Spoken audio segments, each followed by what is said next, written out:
hꯧji ngasigi na walking oi chatara pung ahum da wala kang chitai asidi walking oi na chatharage mate mate tar kai tare ko adadi maya hoja ko escalator da kar lai aduna akhwani khana mi sinma yeng je haira yeng gum je haira adi hang ba jali ticket se horen yeng na ba ko kai phina yeng ja no kalki patu I don't know no come again okay come on wait je ai khan bada 3 kg mukit chang da taram du mal ala chatlam ni na ko chi ju kana ba ne kana ba ta dieting to ko su ya ba ta sum mathang mate sum na ke ko sum yeng se ma gi je kana to yeng ge chat pane do asami soi kap le hindi kapam dre ba ko adudi kan non cha je horen hojte hangam dram ne horen ngale kfc da chat khaje adudi kai plan nong chat pa ya baru da pung baru ne ha ya ro nan ta thang ge nya target thang me nan jani bro on cases ni ekhuna na ba khai khang do do apa apa ngang do khari do ni ha ri ai bi chat na bra hang da ai ko gari kham ga le na ha bi de adudi akoi wani yam kan tara ga bitta chakari adudi gi mana gari di karam ma pa da ha da ina back light to gari do khappa ga le nge hai tara ga chakcha jam ha to ma hai ne ki aduga finally वो हम hello guys good morning welcome to my new blog. आज हम लोग करने वाले हैं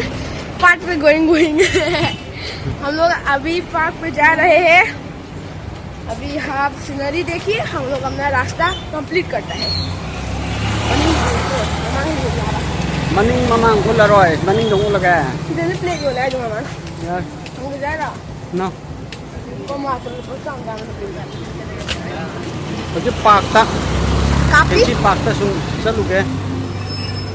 कोई ना है इसलिए ना ले रहे हैं blogging lei bena te si thai ne हाय koi ji garden da change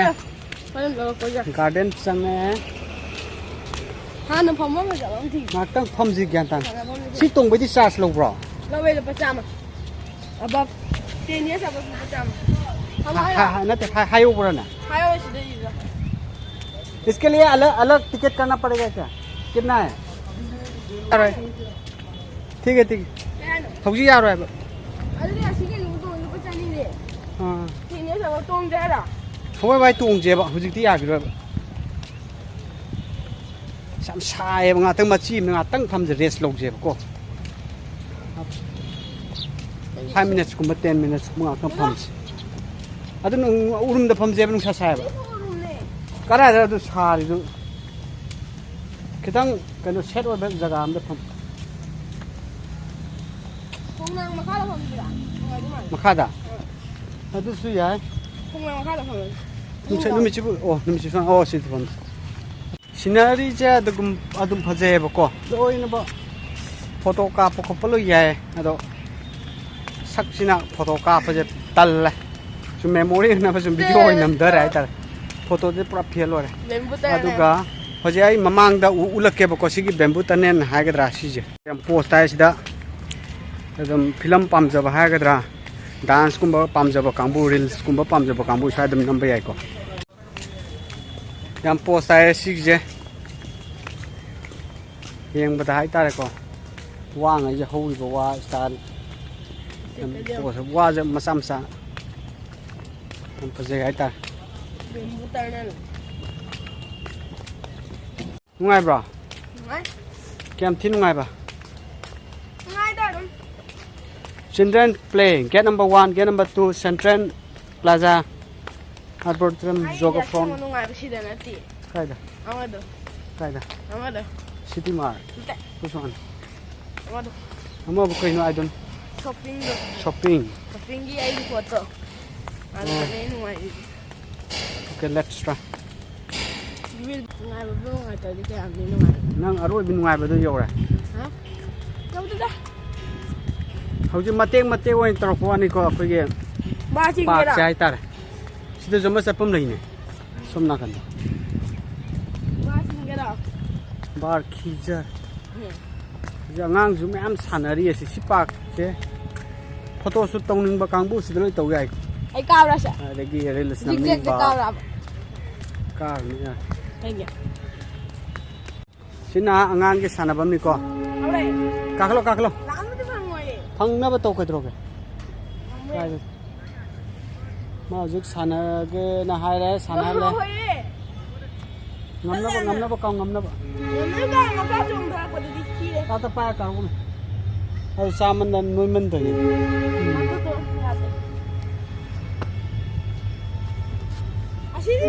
Sige je sana gira.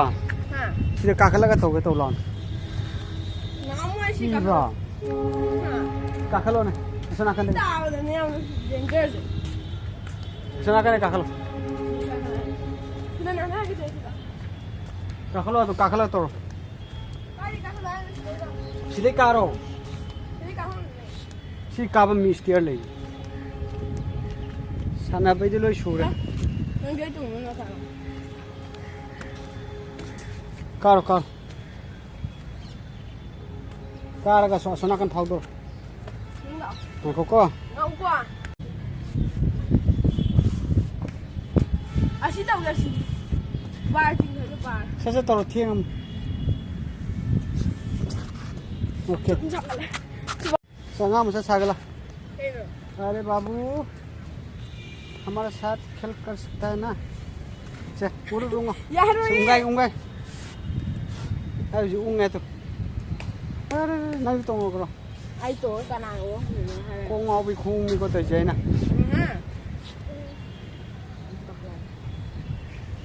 360 mấy anh được cân nằm mà không ngáo lắm chứ này mà mang lại gì anh muốn tôi đẩy tôi ta thắng rồi ngáo lắm mà cô 1 2 3 si mayam bra अच्छा है ना anh ăn cũng lại đi cắn uống cái tầm này ta ngon là cái mayam ơi mi cái nào không ngon này tôi hindi dah ok ಅದು ಹೈದರ ತಕ್ಕಿನಿ ಮರಿದು ಜೋಲಿ ಲೋಯ್ ತಕ್ಕಿದ್ರು ಮಿನಂಗ್ ತಗೋದಿ ಅಂಕೋ 1 2 3 ನಮ್ಮನು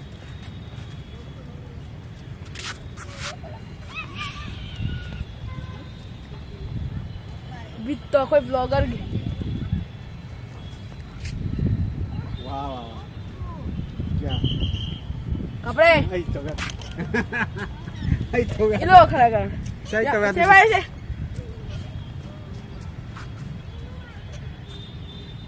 okay okay wait नंग ने हेले नंग ने यान बा आई ने यान दा बा साइज तो साइज ने के चमन मोला जो साइज तो आई ने याद हम नंग या बा भाई ठोकी दे तम यार हो गया से थे पाक से लोई लगे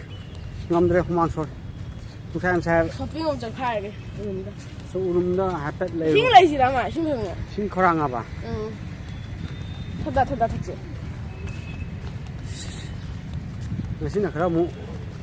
ko gi humang so ngana na nung mang bro kam de ngana sing khorang ba yam thi wai ra ngang di nung sa sa da du chat pe sing khorang ba humang ta ba ꯑꯗꯨꯗꯤ ꯑꯩꯈꯣꯏꯁꯦ ꯍꯧꯖꯤꯛ iPhone ꯑꯃꯇꯪ ꯂꯩꯕ ꯂꯥꯛꯄꯅꯦ ꯃꯌꯥꯝꯅ ꯈꯟꯕꯤꯔꯝꯃꯤꯁꯦ ꯃꯣꯏꯁꯦ ꯔꯤꯄꯤꯌꯔꯤꯡ ꯁꯣꯞꯇ ꯀꯩꯗꯧꯅꯣ ꯈꯟꯕꯤꯔꯝꯃꯦ ꯅꯠꯇꯦ ꯑꯩꯈꯣꯏ ꯔꯤꯄꯤꯌꯔꯤꯡ ꯁꯣꯞꯇ iPhone ꯂꯩꯕ ꯂꯥꯛꯄꯅꯦ ꯁꯦꯀꯦꯟ ꯍꯦꯟ ꯅꯠꯇꯦꯀꯣ ꯃꯣꯏꯁꯦ ꯔꯤꯄꯤꯌꯔꯤꯡꯁꯨ ꯇꯧꯕ ꯐꯣꯟꯁꯨ ꯌꯣꯟꯕ ꯅꯠꯇ꯭ꯔꯥ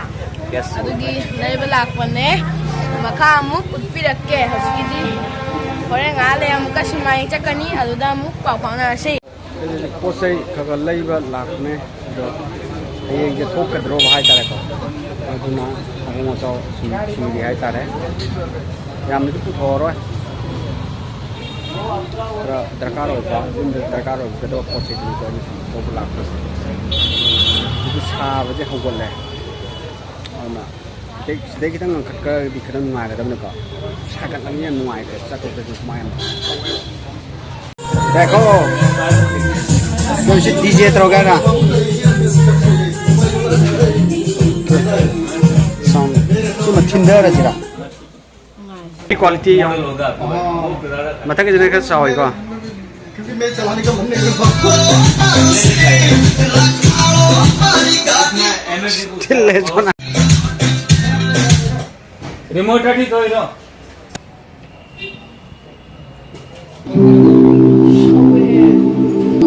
और जो उसमें जो प्लेन वाला जो ऊपर जो आता है वो आपके पास है क्या मैम अखोई हौजिक हॉलदा सिनेमा येंब चत्तुरी अखोइना हाइजरकपदो मसी सिनेमा येंब चत्नीना अदो सिनेमा जे हिंदी फिल्म होनी को आसामीस ती खंगथरमनीना अदुदी होरेन मैम अमुक यौरा हाइजरके येंगजर टिकट प्राइस उत्पिरके मफम दु जो हाइजरके अदुदी मैम कोई सिमा यंबल लाए को सिमा से चावा हाइब्रा कनम हाई को चीजे येंगे चावा टिकट अनि है दो टिकट चाहिए सिल्वर सस्ता वाला सिल्वर है ना कितना है 120 का 220 240 चिपा करो आसामीस का मैम अदु देखो टिकट का ई हौजिक दुना टिकट का क्लरगा चंगनी दाबले फिल्म मम्मी हाय गो चावा चवा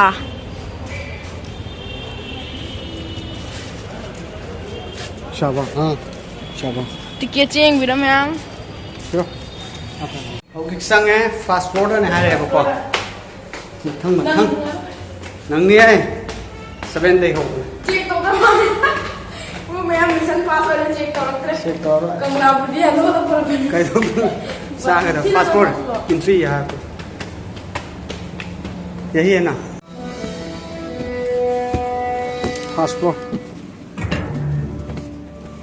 अब ऐसी माई है दुकान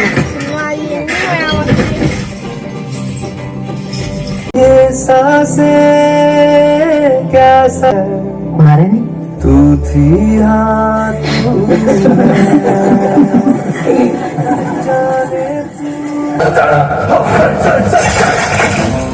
ako'y half family at saka baby at doon na ano din ako din mukbang ka ke mukbang aja sabi tang utun ng wading angkong so hupti ngay da how brow tag ko ang kang hai वो भी हो hai दिया na ano da ko sa da ke 굉장히 루카이 통을 줘 아이고 건데 이걸 대하고 cái thùng này chứ bộ Hawaii thùng có tầm 2 tài của mình rồi để khỏi trả ra hồi ra chắc sẽ cần ăn ngầm với lô sần điên gì quả một tô thì này hầu đây một tô này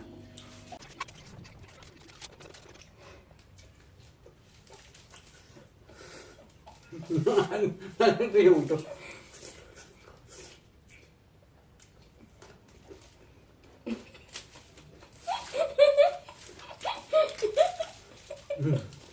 hao đấy mà đúng đúng cái thùng nó chả biết không làm hao quần một cái xài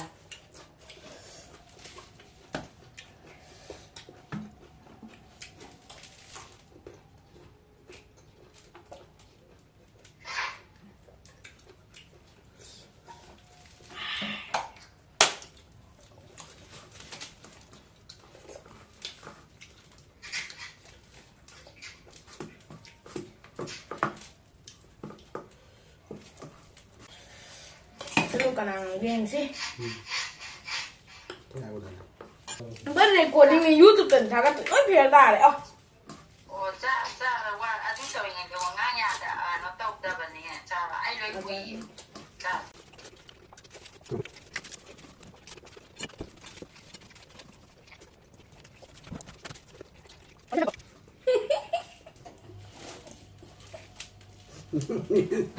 นี่นะ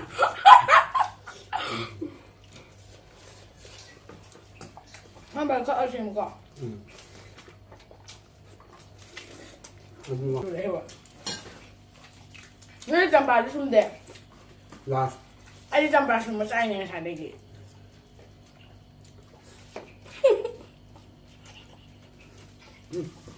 Asan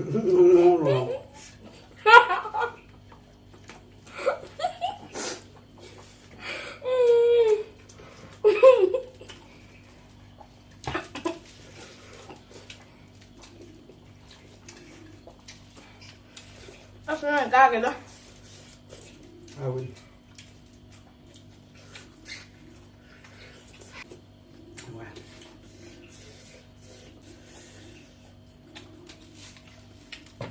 Takas carrots ba? Yes. Sayang ito lang. Nalabasta rin 이거 sa 까지 타면 이제 포래지. 마지 포래. punishment kaibigan ba? 나 이거 다 하고 갈래. 그러시네. Luto ba? 이거 남전 칠할래. Kalat. Kalat. Ang pumunta. 7:40. Hindi nga tayo. Ang pumunta.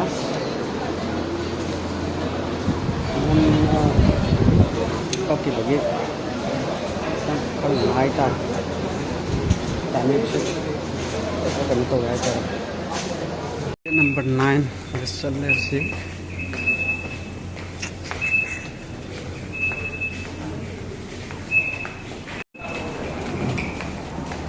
Number 9. Music. Wanti thadok kure. Pergi flat later.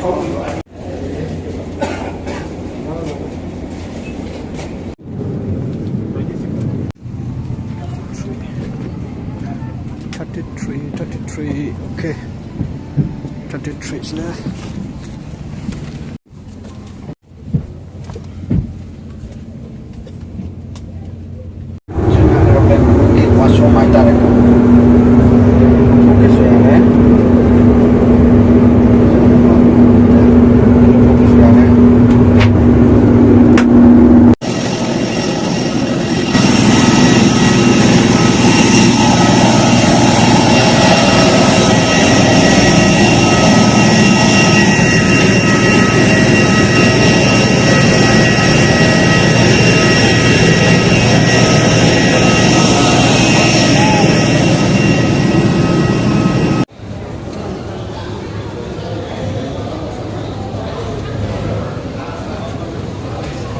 इस बार तो